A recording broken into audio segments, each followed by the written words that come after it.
Do you ever wonder what the best defense is against a really bad idea?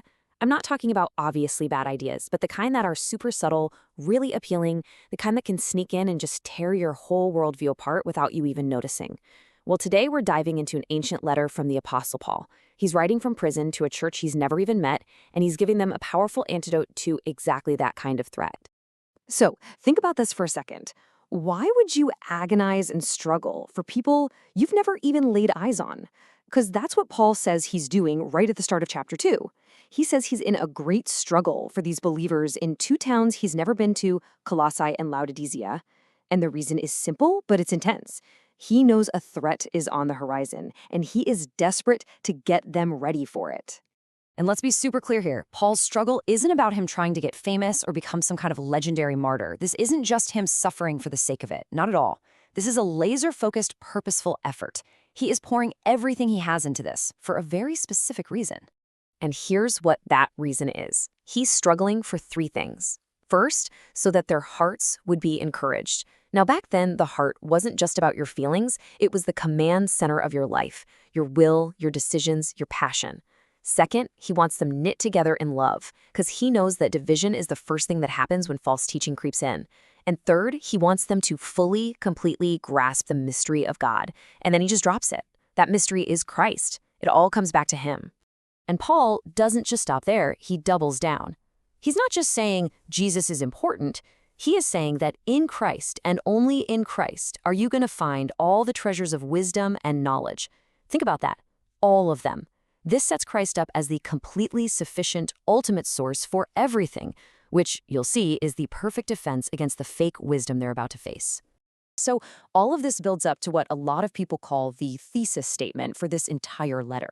I mean, if you want the bottom line on how to stand strong against deception, Paul boils it all down into one core instruction, a foundational command for how they're supposed to live. And he gives us these three incredible pictures to help us get it. First, he uses farming language. Be rooted in Christ. Imagine a huge oak tree with roots so deep that no storm could ever move it. That's the idea. Second, he switches to architecture. Be built up on Christ, like a skyscraper on a foundation of solid bedrock that can't be shaken. And finally, he uses a legal term. Be established in your faith, like it's a legally binding, rock-solid document that's been verified and can't be challenged. Okay, so with that solid foundation poured, Paul finally just comes right out with a warning. He tells them, see to it that no one takes you captive. And he's talking about a very specific threat here, a philosophy that sounds good, sounds smart, sounds appealing, but in reality, it's completely hollow. It's dangerous. You know, think of any self-help guru or ideology today that promises you the world, but ultimately leaves you feeling empty. That's the kind of thing he's warning them about. So you have to see the contrast here. It's night and day. On one side, you have this deceptive philosophy. Where is it from? Human tradition. What's it built on? Something called elemental spirits. What's it actually made of? Empty lies. But on the other side, you have the truth in Christ. Where's that from? God's own mystery. What's it built on? The very fullness of God himself. And what's it made of? Christ. It's not even a fair fight. So what in the world are these elemental spirits? The Greek word is stoicheia. And yeah, it could just mean basic principles, like the ABCs of something.